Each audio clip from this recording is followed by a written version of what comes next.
Right, chapter 31 of Genesis, and we will be beginning at verse 1 as we're continuing to look at Jacob and working for Laban. Of course, he's married to Leah and Rachel, and there's also been a lot of difficulty there within those relationships, and also between Laban and Jacob as well. And that's coming to a head here within this chapter.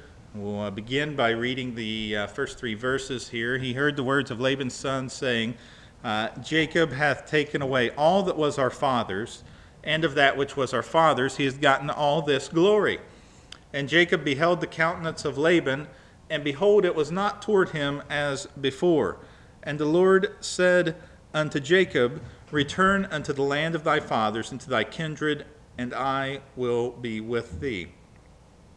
And exactly when or how the Lord said this to him, whether it was audibly, as the verse may imply there, or whether it was through a dream that we're not really told about. And as we'll see as we get down to verse 11, there's a dream there that we were not really made aware of previous to that, but nonetheless, God told him to do this, and he is preparing to leave. And of course, there's also quite a bit of tension there between Laban's sons and Jacob, and of course, what's going on there. And because of the increase of Jacob, the decrease of Laban, and that's we can see that there was a big focus upon stuff and material stuff there, and riches, wealth, property, and it says word signifying rich and heavy. Says perhaps this simple reason: riches bring with them heavy weight and burden of cares and anxieties, and that's of course true. The more you have, the more you have to worry about and to protect it. But they're concerned that it's not being protected and they're losing it. And the Lord says to Jacob, leave, go back to the land where you came from, essentially from where Abraham and Isaac were, and where you had come from. And so he's preparing to do exactly that. And we'll pick up at verse 4. Jacob sent and called Rachel and Leah to the field unto his flock. Notice that he doesn't discuss this around the dinner table in the house, or anywhere of that, and but rather he calls them to the field unto his flock. Verse 5, and he says to them, I see your father's countenance, it is not toward me as before, but the God of my father hath been with me. And you know that with all my power I have served your father. And your father hath deceived me, and changed my wages 10 times, but God suffered him not to hurt me. If he said thus, the speckled shall be thy wages, then all the cattle bear speckled. And if he said thus, the ring-straked shall be thy hire, then bear all the cattle ring-straked. Thus God hath taken away the cattle of your father, and given them to me. And it came to pass that time the cattle conceived, I lifted up my eyes, and saw in a dream, and behold, the rams which leaped upon the cattle were ring-straked, speckled, and grizzled. And the angel of God spake unto me in a dream, saying, Jacob. And I said, Here am I. And he said, Lift up now thine eyes, and see, all the rams which leap upon the cattle are ring-straked, speckled, and grizzled, for I have seen that Laban doeth unto thee.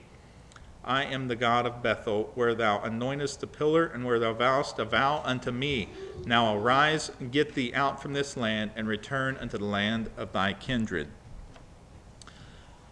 All right, and of course we were not really instructed to this previously, but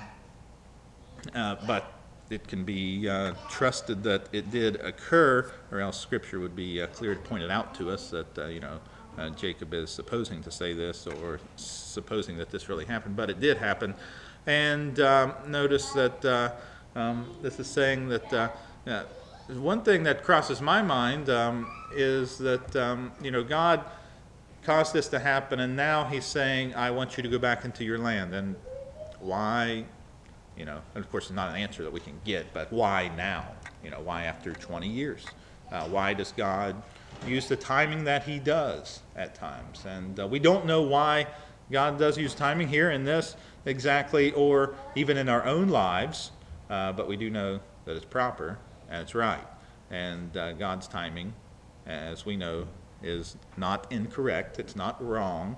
Ours is often desiring to rush, but why did he wait 20 years for this to occur and not 14, not 15, not 10, why was that? We don't know, but here it is. And he is saying, remember the vow that this comes from Genesis 28, and that's,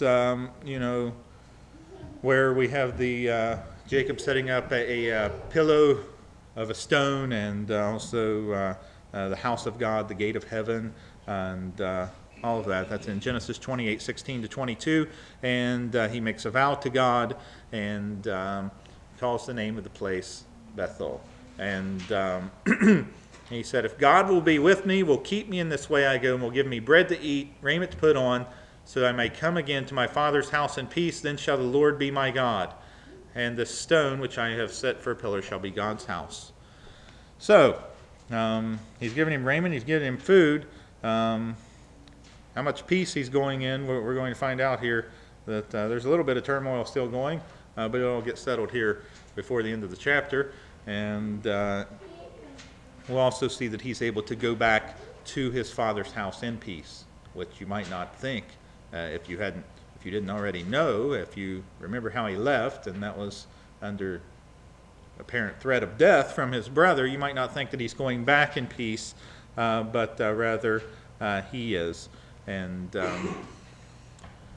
return into the land of thy kindred.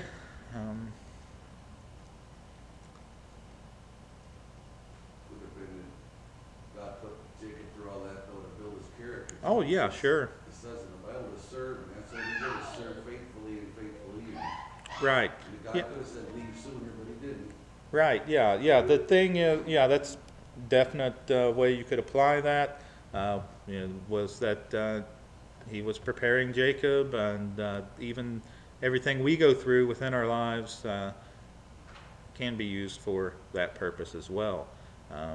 Even when we're not believers, it can still be used for God's purpose after we become believers. I mean, you can see that in a number of ways when people might prepare themselves to do this task or that task, and then after they become believers can be used for God's glory in the end, and which it should be done anyway. But of course, and I'm just referencing things like music, musicians, whatever, people that are learned in this or that, or whatever it might happen to be. After they become a believer, you might think, oh, that time was wasted because I wasn't using it for God, which in a sense it was. We do want to be having a relationship with God constantly, but it's not totally wasted because now God can use that fully, and he was the one that gave you that ability and that talent anyway. So yeah, he's definitely using that for Jacob here.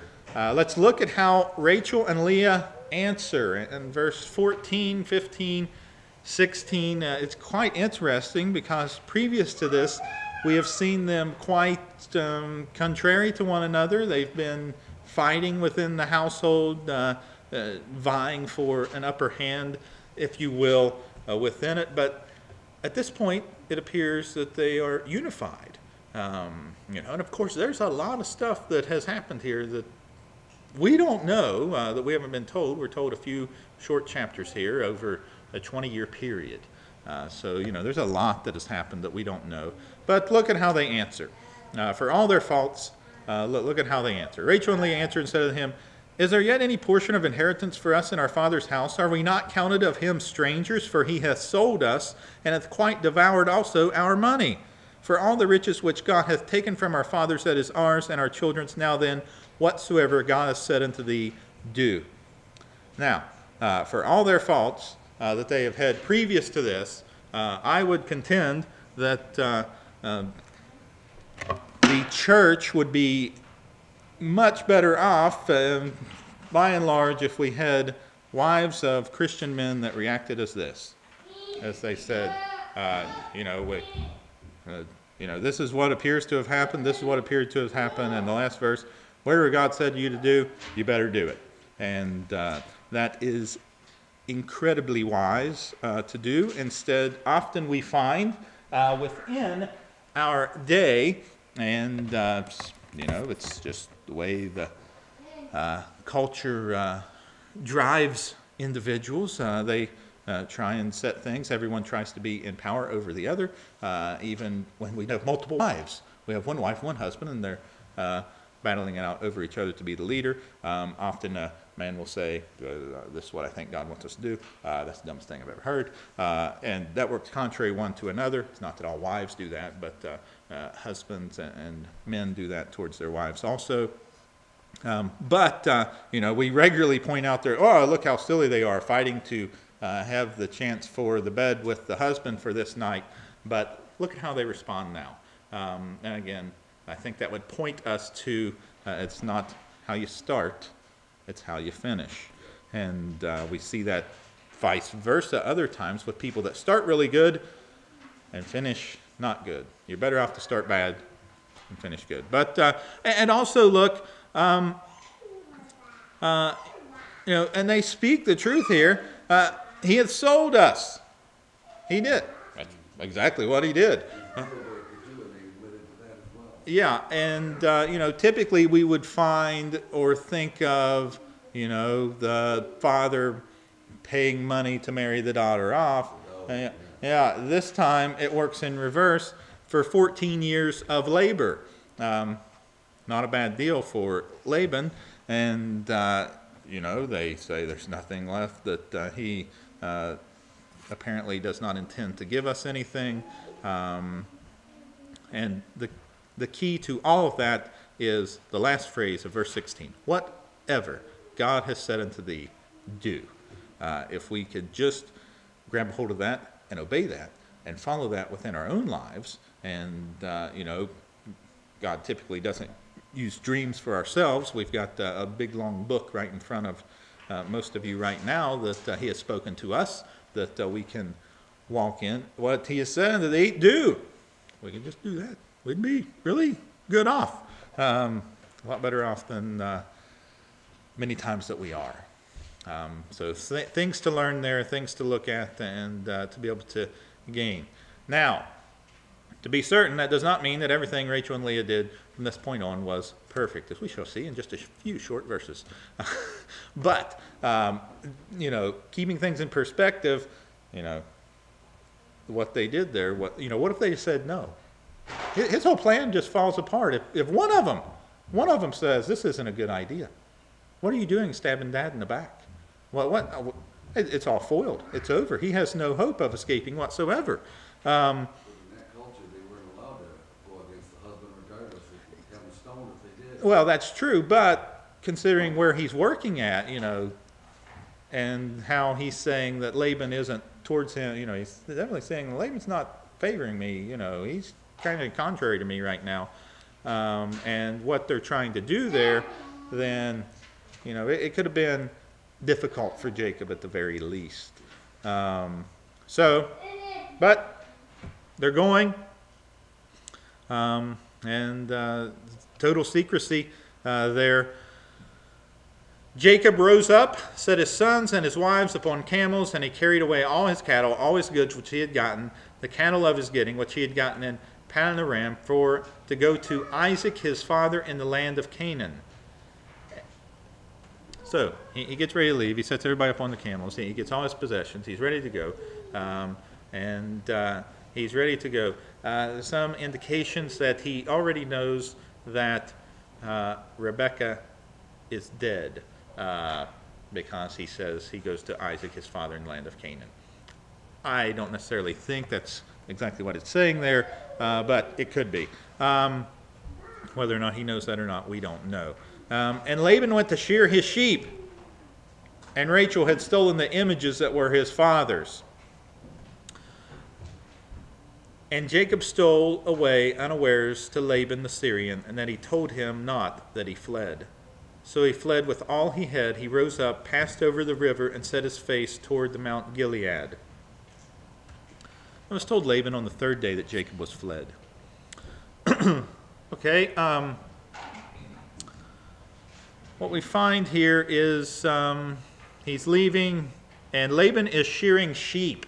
And it's not that he just took his clippers and walked outside to the barn, which was about 15 yards away, probably, and decided to shear one sheep. But it was a big activity where they would all be engulfed in this for a certain time of the season, and it likely included many festivities as well, a time of celebration and all of that. So he would have been very busy. He's very calculated when he's doing this and when he's deciding to leave.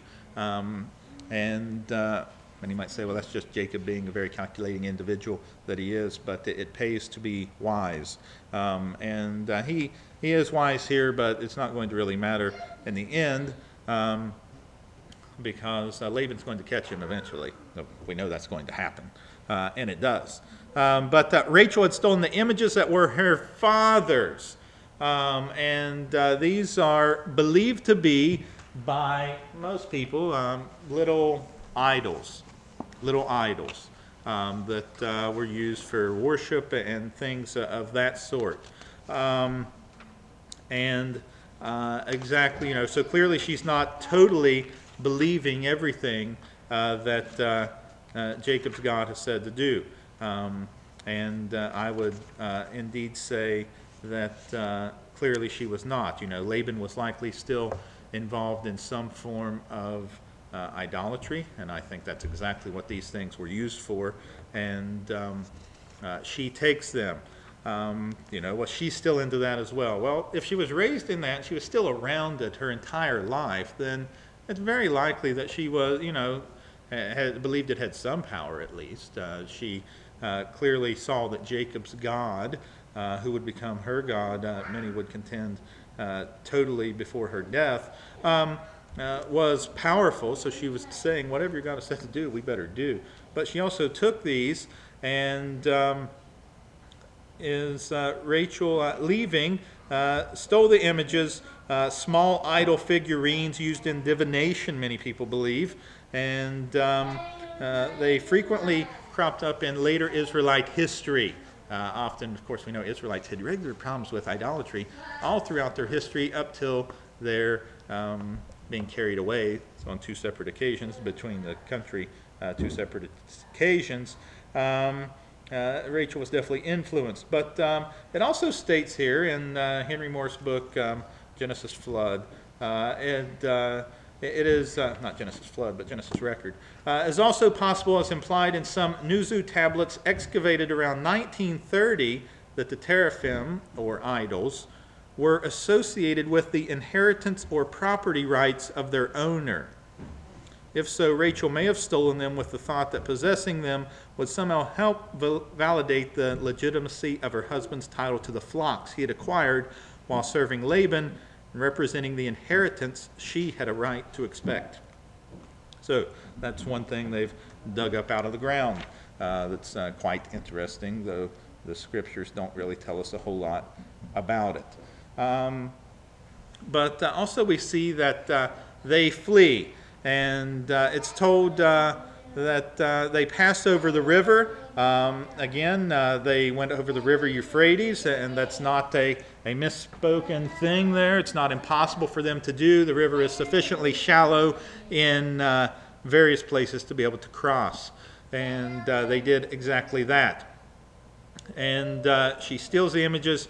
Jacob leaves, and everything he took with him, and he tells them not. So he fled with all he had, rose up, passed over the river, and set his face toward Mount Gilead. It was told Laban on the third day. Jacob was fled in verse 22. And what we find there is that how far away could they have been? And they could have been traveling, a man traveling by himself could go up to 30 miles a day. On average, many people would say. But of course, they would not be able to go that fast or anywhere close to that fast, maybe half that, at about 15 miles a day. And how far he was separated from him at that time, we don't really know. But what we find is Laban on the third day finds out. He took his brethren with him, verse 23, and pursued after him 7 days' journey, and they overtook him in the Mount Gilead. Now that's quite interesting because it is believed that is about 300 miles from where Laban was. So Jacob definitely had a good head start. He could have positioned himself, depending upon the property and the ways he was. So he had close to a 100-mile head start from where Laban was doing his shearing. But what that tells us is that Laban was close to 300 miles away, and he traveled it in 7 days, and an average speed was 30 miles a day. But that tells us that they were flying, because they were going close to 45 miles a day. So they were not real pleased, I guess you could say. And they traveled the distance in a mere 7 days and were able to overtake them. But they overtook him in the Mount Gilead, verse 23. So they were traveling as fast as they could. In verse 24, however, it doesn't really matter when they overtook them because of verse 24. Because God came to Laban the Syrian in a dream by night and said unto him, Take heed that thou speak not to Jacob either good or bad. It didn't matter if he overtook him in 1 day or less than a day. When you're fighting against God, you've got a serious problem on your hand, and it's not going to work out for you. And it doesn't work out for Laban here. And Laban overtook Jacob in verse 25. And Jacob had pitched his tent in the mount, and Laban with his brethren pitched in the mount of Gilead. And Laban said to Jacob, What hast thou done? Thou hast stolen away unawares to me, and carried away my daughters as captives taken with the sword. Really? He's carried away these people that he cares so deeply for, and stolen them away as captives with a sword, against their own will. Of course, we know none of that is true. Yes, he did steal them away and take them, but not as with a sword, because they were willing to go. Wherefore didst thou flee away secretly, and steal away from me, and didst not tell me that I might have sent thee away with mirth, and with songs, with tabret, and with harp? So he says, if you'd have just told me, we'd have had a big old party, and there'd have been no problem. Perhaps Jacob could have said, I've had some of your parties before, and they didn't work out too well for me. We don't know that he said that. I don't think he would have said that, and we'll get to that again here towards the end, hopefully, if we can get to it. As he loses his temper, we'll see where he could have interjected some things, but he did not, and I think that's because he has a love for Leah at this point that he did not previous. Because if he'd have said something like that, that would have been all the nicest thing in the world to say to his wife there. Has not suffered me to kiss my sons and my daughters. Thou hast now done foolishly in so doing. It is in the power of my hand to do you hurt. But the God of your father spake unto me yesternight, saying, Take thou heed that thou speak not to Jacob either good or bad. So, Laban, by all accounts, and I would contend, is a pagan individual here. And yet he definitely has some semblance of reality of who the true God is.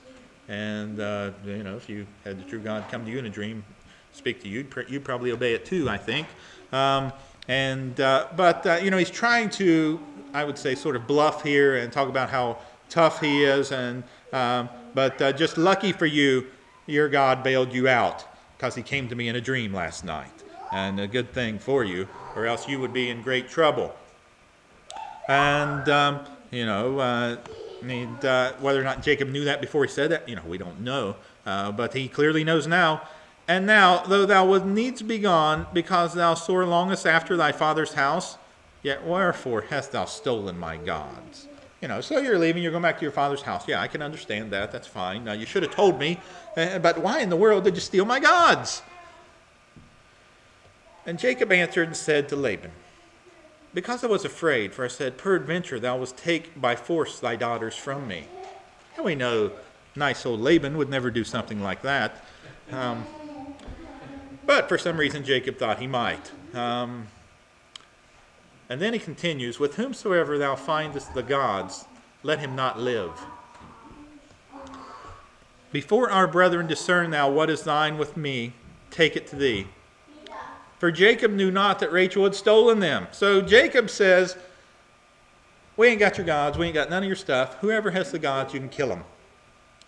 Now, of course, he didn't know that Rachel had stolen them. And of course, he would not have said such a thing if he knew that. Yes, that's exactly true. Laban went into Jacob's tent and into Leah's tent, into two maidservants' tents, but he found them not. Then went he out of Leah's tent and entered into Rachel's tent. Now Rachel had taken the images and put them in the camel's furniture and sat upon them, and Laban searched all the tent, but found them not. She said to her father, let it not displease my lord, I cannot rise up before thee, for the custom of women is upon me. And he searched, but found not the images. Yes, God watched over, many would contend here, to make certain that he did not find them. The camel's furniture, many are confused as to exactly what that is. It is likely some sort of pack saddle or something that was sat upon the camel perhaps, or stuff was stored in, but she is sitting upon it. I think we're all pretty much aware of what the custom of women is, but the gods are hidden under there. And we're thankful, that they did not find the gods. What would have happened? Would Jacob have just turned Rachel over? I don't think so. Would Laban have tried to kill her? I don't think so, but it is Laban. I don't know. But it doesn't matter. They didn't find him. And at this point, and previous to that, in verses 31 and 32, we hear Jacob speaking here. I was afraid. I didn't know what you were going to do. I'm afraid you'd take your daughters away from me. Whoever has the gods, you can take them, you can kill them. Go ahead, look for them. Now we read that, and we sort of see that Jacob's, at that point, I hear Jacob just say, look, I don't, he's speaking like this, I don't know who has them. I was afraid what you're going to do. I'm afraid you steal your daughters back. I didn't want to lose them. He's sort of talking like this. I'm not certain he was speaking in that tone. As you read verse 36. If you could really, if we see this printed in black and white, we don't really get the essence of what he's saying here. But it says Jacob was wroth. He's angry. He chode with Laban. He's chiding him. He's very angry. He answered and said to Laban, what is my trespass? What is my sin that thou hast so hotly pursued after me?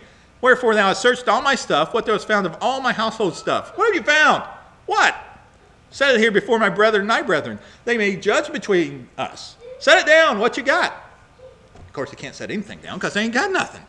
And of course, they did have something, but he didn't find it. This 20 years have I been with thee. Thy ewes, thy she-goats have not cast their young. The rams of flock have I not eaten. That which was torn of beast have I not unto thee. I bear not the loss of it. My hand is thou require it, whether stolen by day or stolen by night. Thus I was in the day, drought consumed me, and the frost by night. My sleep departed from my eyes. I have been 20 years in thy house. I served thee 14 years for my 2 daughters. He could have said here, 7 for one I didn't even want, but he didn't. And, and I think he didn't because I think he has a love for Leah at this point. And 6 years for thy cattle, and thou hast changed my wages 10 times. So, he's not real happy here. Except the God of my father, the God of Abraham, the fear of Isaac had been with me. Surely thou hast sent me away now empty. He's probably right. If God had seen thy affliction, labor in my hands, rebuke thee yesternight. And he's just going into a tirade, essentially, here, as he loses his temper for what he's been going through here. And, and notice Laban here, as he continues, doesn't, in the verse that follows, he doesn't say, you know what, I didn't change your wages 10 times. I don't know what you're talking about. He didn't say, what are you talking about? You didn't bear those things. You didn't do that. He doesn't say any of that. What's he saying? Verse 40, these daughters are my daughters. These sons are my sons. These are my children. These are my cattle. Everything is mine. He's just saying, you're right, I have changed your wages 10 times because all this stuff's really mine.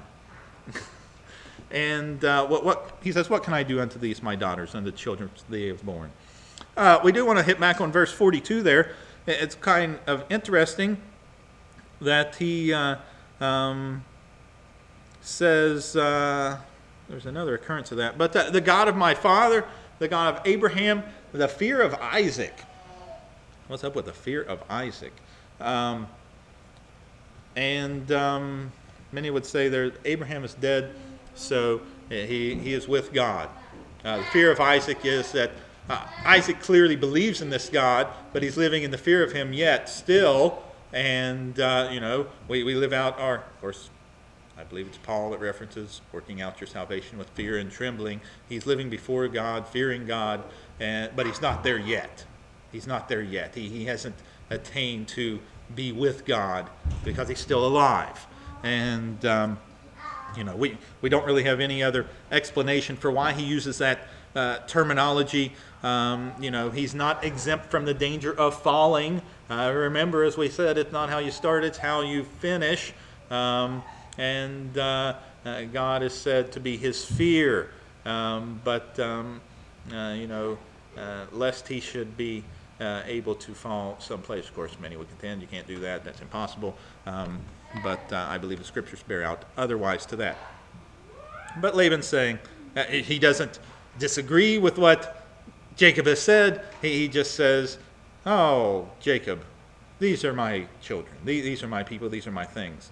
Verse 44, now therefore let us make a covenant, I and thou, and let it be for a witness between me and thee. So he's saying, now is it interesting that everything that Jacob has went into a tirade over from verses 42 there through what?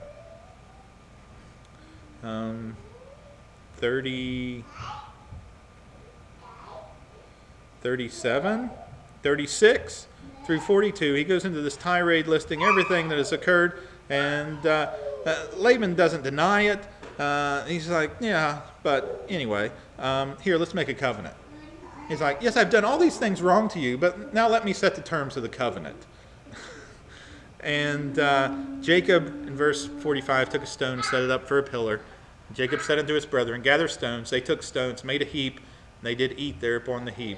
Again, we see, as we have talked previous, about setting covenants within meals. And we always have a meal there. And that signifies that set things together. We even see in the New Testament occurrence of those things, we see Galatians. What was that about? Well, Peter and Paul and the disagreement and the people and the Judaizers, if you will, and the others. It's about table fellowship. Who can you eat with and who you can't. And but they're setting this meal together that sort of concludes it or makes it real. Laban called it in verse 47, Jegar Sahadatha, or something according to that. Jacob called it Galid. I like that a lot better. But Laban uses the Chaldean or Babylonian language, and Jacob uses, as you might expect, Hebrew language. Jacob, of course, could speak the other as well. As we've spoken previous, Abraham and Isaac going down to Egypt. Clearly they were not speaking Hebrew down there in Egypt by any sense. I do not think the pharaohs were doing that. No archaeological evidence has been shown to be that the case. So they were definitely accomplished linguists in their day. He's speaking Hebrew here, and how long it had been spoken, that's up for debate. I would contend at least back to Genesis 10:25, I believe it is, where we have Eber, the beginning of the Hebrews. That's within the context there around the Tower of Babel. And it's 10:25, who has the sons of Peleg. So they used their different tongues for that. And Laban said, "This heap is a witness between me and thee this day." Therefore the name of it was called Gilead, a Mizpah, where he said, "The Lord watch between me and thee when we're absent from one another." As if, in verse 49, Laban's saying, "Lord, watch between us, because I'm not too sure about you." As if Laban's ever going to, or as if Jacob's ever going to come back. He is not. "If thou shalt afflict my daughters," why in the world would Jacob afflict his daughters? Has he ever been shown to do that? No, he has not. "If thou shalt take other wives besides my daughters," would he do that? Highly unlikely. He didn't want two to begin with. He wanted one. You're the one that set him up with two. "No man is with us. See, God is witness between me and thee." As if, I'm not too sure about you, Jacob. I think you may be doing these things. And Laban said to Jacob, "Behold this heap, behold this pillar which I have cast betwixt me and thee. This heap be witness, this pillar be witness, that I will not pass over this heap to thee. Thou shalt not pass over this heap and this pillar unto me for harm." As if Jacob is going to come back and try and harm him. Of course, that's ridiculous. It's not going to happen. "The God of Abraham, the God of Nahor, the God of their father, judge betwixt us." Now notice that. The God of Nahor, the God of their father. Oh, what God would that be? Well, we know the God of Abraham can be Jehovah, but at a time he was also worshiping pagan gods. It's the God of Nahor. We know clearly he was. That can be shown through the scriptures in Joshua 24:2. Talking about the gods they served before over there. But notice what Jacob does. Instead of sorting out all these theological, you've got it all wrong. You think he doesn't come out and say, "You're absolutely crazy if you think I'm going to be doing that, or if you think I'm going to attack you, or if you think I'm going to take other wives, or if I'm going to hurt your daughters. I'm not going to do any of those things." What does he do? He simply swear by, there it is again, the fear of his father Isaac. No. Is he swearing by, Isaac is God? No. And not in the sense that Isaac is a God, but rather by Isaac's God, the true God, Jehovah, or Yahweh, or whatever you prefer there. He doesn't sort. He's like, "I'm through with this guy. I want to be done with him." And he doesn't sort any of it out. He says, say what you will. He swears by the fear of his father Isaac. The last two verses there. "Jacob offered sacrifice upon the mount, called his brethren to eat bread. They did eat bread and tarried all night in the mount. Early in the morning Laban rose up, kissed his sons and his daughters, blessed them, and Laban departed and returned unto his place." And we don't hear from Laban anymore. And we don't hear from his sons or anything else anymore. We're not told that he spoke even to Jacob early in the morning. He rose up, he kissed his sons, his daughters, blessed them. Laban departed and returned unto his place. And that's a valuable lesson for any of us to be able to learn in the idea of, having, Laban no doubt had the truth put forth before him through those 20 years that he had lived there. He knew he had that same God visit him in a dream just night before there. And yet we never have any record that he ever turned to that God. And we don't want to fall into that camp where we would have that knowledge. As many people in our land have the knowledge. They have the ability to see what God has done and is willing to do for them, yet they refuse to walk in it because they desire what? Well, many times in our land they desire possessions, things, and we clearly see that's what Laban was interested in. He was very upset that they had what do we find up at the very beginning of this chapter? What was the very beginning that they said? Jacob had taken away everything that was our father's. He took all our stuff. They took our stuff, man. We've got to get him. He's gotten all the glory. But he didn't. It was God. Exactly. And that's an excellent point because we see Jacob reference that through the dream that is told, that is referenced. We also see that Laban even gets a visit from the God in a dream. and yet we don't see any indication that it ever changed. I thought Jacob manipulated the animals so they could throw off offspring to his favor. But yet, his dream tells us that God is saying that he did it. Maybe God gave him his wisdom. Is it? I think that's quite interesting. But still, if there was a manipulation there, I could see the son being upset about it. Well, I could, but remember, again, who was allowed to set the wages? Jacob. You know. And remember, Laban says, you know, anything you want. You name it. You got it. But then we're also told that he changed the wages after that. Whether it was literally 10 times, or some people think it's just a multitude of times, or some people think it's twice a year for 5 years. I don't know. I think it was interesting also that Jacob still showed him respect by saying, if you find a thief in my midst, you have a right to kill him because, Yeah. you know, I don't want no thieves in my Yeah, house. that's interesting. Dishonoring my father and my name. Yeah, we often will, you know, and that's not, you know, it's not cut and dry, you know. I'm not saying, no, he didn't manipulate. I'm not saying that. I'm just saying we remember that clearly. We don't remember this dream, you know, that he references here in verse 11, saying that God did it.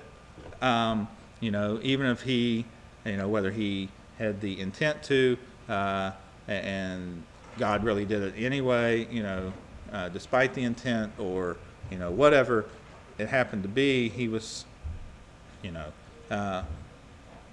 But something to remember there is, Jacob was honorable through most, all the way through, and he took the 20 years and he kept changing, he kept putting on. I think that was very honorable, you know, because the way the animals bred, that had to be God. He can't make them do whatever, because he still would throw different types of animals with the different flocks. right, yeah, and that happened even when, you know, you can see that in human genetics as well, you know, what's in there.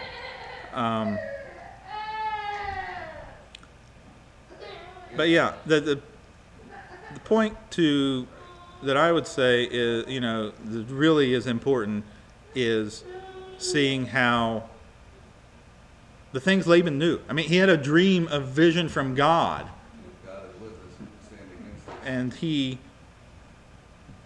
doesn't matter. Well, what happens at the end?